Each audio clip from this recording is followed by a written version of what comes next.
Hi guys, welcome. Thank you for joining me today. I hope you can hear me all right. It's a bit windy up here. I want to talk today about something I have struggled with, and it's still an everyday struggle. I have to keep working on myself in this area every single day. Once again, I have Pikes Peak in the background, and what I want to talk with you about today is vulnerability and being open. I mentioned this very briefly in the first video.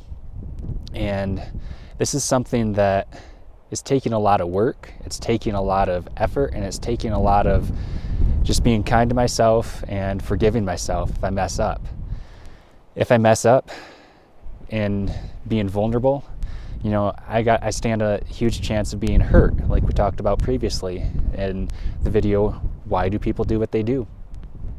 But when I'm vulnerable, I'm able to connect to other people in a way that I just can't connect if I'm not open, if I'm not allowing myself to be in a situation, relationally, that I could get relationally hurt.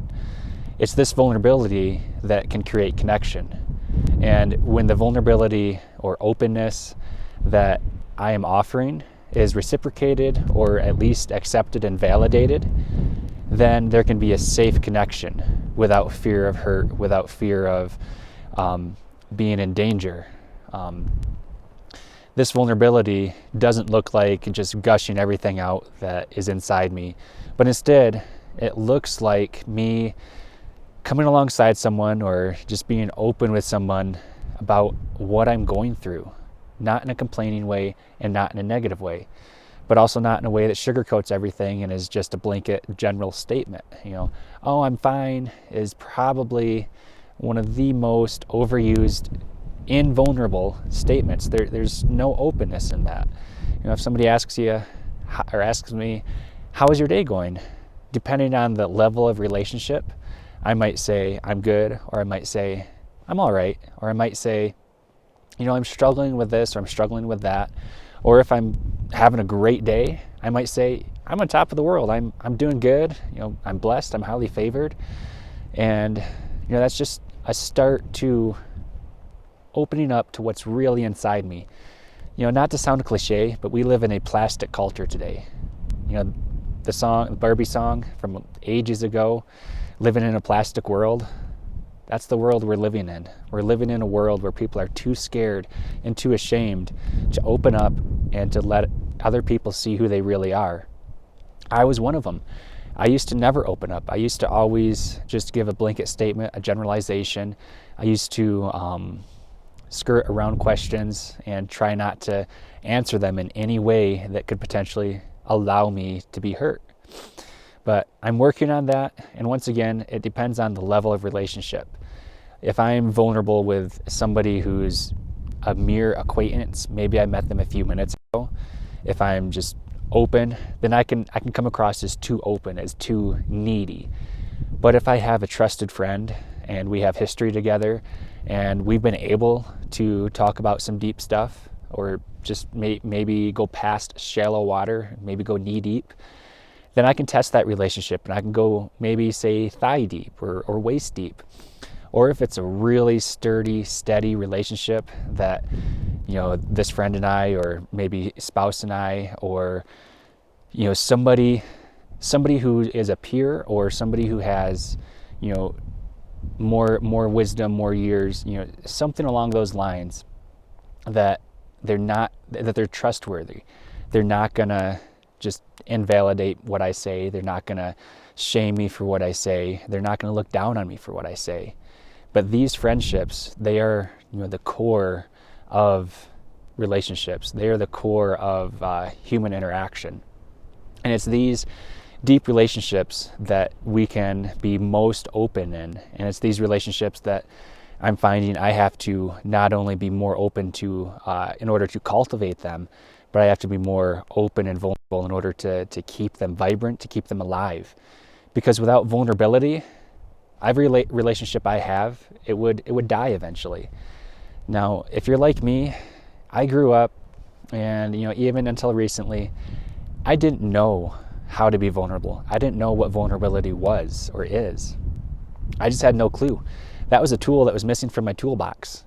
And it was a tool that, people would mention, hey, just be open. And I thought, oh, share my thoughts, share what's on my mind. But it goes deeper than that. That's one type of openness. That's one type of vulnerability, is sharing your thoughts. But for me, and I think honestly, this applies to nearly all relationships, true vulnerability is being able to share emotions, being able to share what you're feeling inside. If I go to one of my close friends and I say, hey, I'm having a rough time. I'm really struggling. I'm angry with this person. I don't want to be, and I know I shouldn't be, but this is what I'm feeling. This is what I'm dealing with. And I might share a little bit about the situation just so that they understand it. But by and large, I've just opened up my chest, ripped open my chest, showed them what's going on in the deepest part of me. And it might be ugly at times, just like that example. At other times, it might be, I'm going to pause a minute for the wind.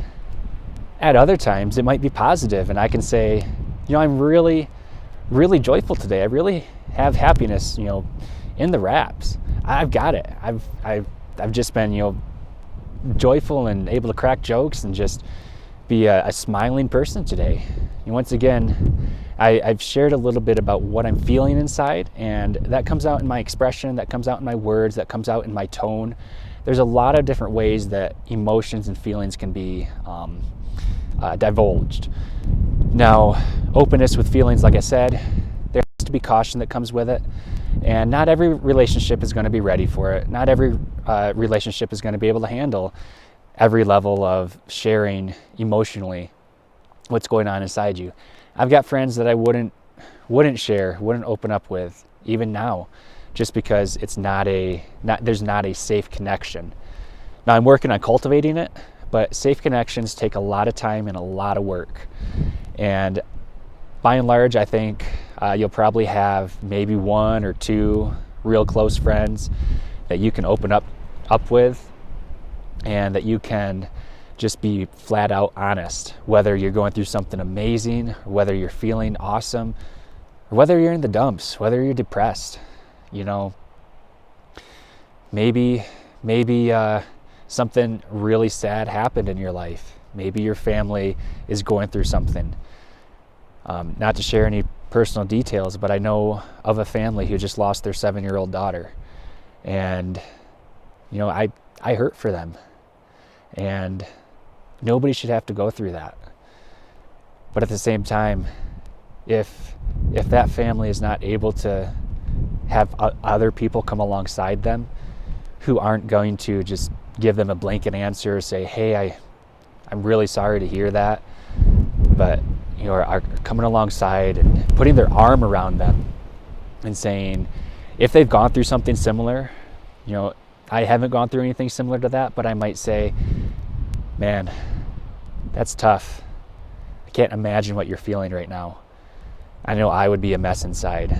And just being here with you, I hurt for you and your family a little bit. I can't imagine what you're going through, but I'm here if you need me.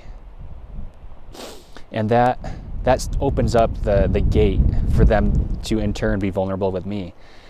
I haven't really shared much other than what's honestly on my heart, and that is the emotional pain I feel for them, with them. And it's also just an acknowledging of, I don't know what they're going through. I don't know what they're feeling, but I want them to know, and I want them to feel validated in whatever they're feeling, whether they're feeling angry, whether they're feeling upset, sad, depressed, worried, whatever they're feeling. I honestly don't know what emotions would go through somebody's mind at that time, as I've never dealt with it personally, but it would be rough. So being vulnerable allows every individual to give good information to the people around them. And then that information that is shared, like me saying, hey, I'm having a rough day today. I'm a bit depressed. If I share that with a close friend, then I've given good information. I've opened up the door for that close friend to in turn give me acceptance, give me validation, to give me love, to show me unconditional love, even if I'm not at my best. I've opened up the door for them to show me that they care about me. And, I don't want to diminish the love that God has for us. I mean, He tops everything. But I wanted to focus today on just the human to human relational interaction. And a lot of it boils down to, I didn't know, I didn't have a clue. I had no idea about feelings and emotions. And starting to get in touch with, what am I feeling? And starting to take stock of, what's going through my heart? What is it that I'm feeling? It really helps me be able to identify with people and open up with people, and in turn be loved as they're, showing me this love and acceptance, and just really to a degree a place of belonging with them. Our relationship is sturdy, it's steadfast, it's going to last, and it's a safe connection. So thank you for watching today. Thank you for joining me. There's going to be a few questions to follow. Take your time, think through them, evaluate yourself. Where are you at? What could you grow in? What is it that maybe you don't know that you don't know? And once again, that's not something that I intend for you to just have steam coming out of your ears thinking about it, but learning some of these things that I didn't know have really opened up the relational doors for me. So give the question some thought, and I'll see you back here again.